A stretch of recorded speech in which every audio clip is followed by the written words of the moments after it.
એ ભારતીય જનતા પક્ષનો પરંપરાગત ગઢ છે.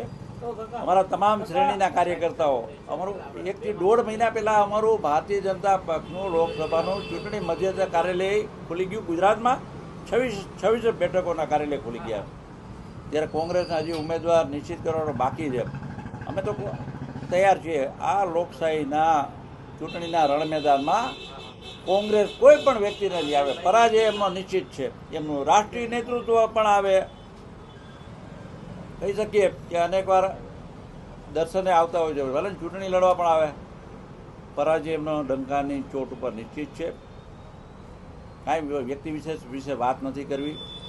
અમારા કરેલા કામ ઉપર અમને ભરોસો છે. રાજકોટની પ્રજાઓ પર ભરોસો છે. અમારા નેતૃત્વ પર ભરોસો છે. વડાપ્રધાન નરેન્દ્રભાઈ મોદીએ એમના જીવનની સૌથી પહેલી ચૂંટણી જ્યારે રાજકોટથી લડ્યા, રાજકોટની પ્રજા સાથે એમનો પારિવારિક ઘરોબો છે.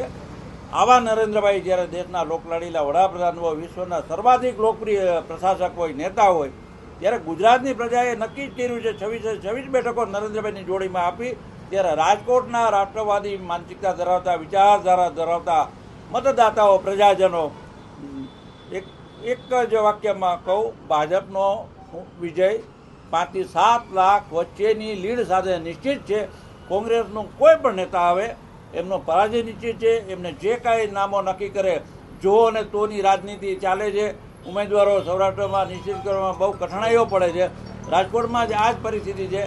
ત્યારે મને લાગે છે કે પરાજય ભાળી ગયેલા કોંગ્રેસના આગેવાનો હજી સુધી નામ નક્કી નથી કરી શક્યા. ત્યારે જો અને તોની રાજનીતિ ચલાવી રહ્યા છે.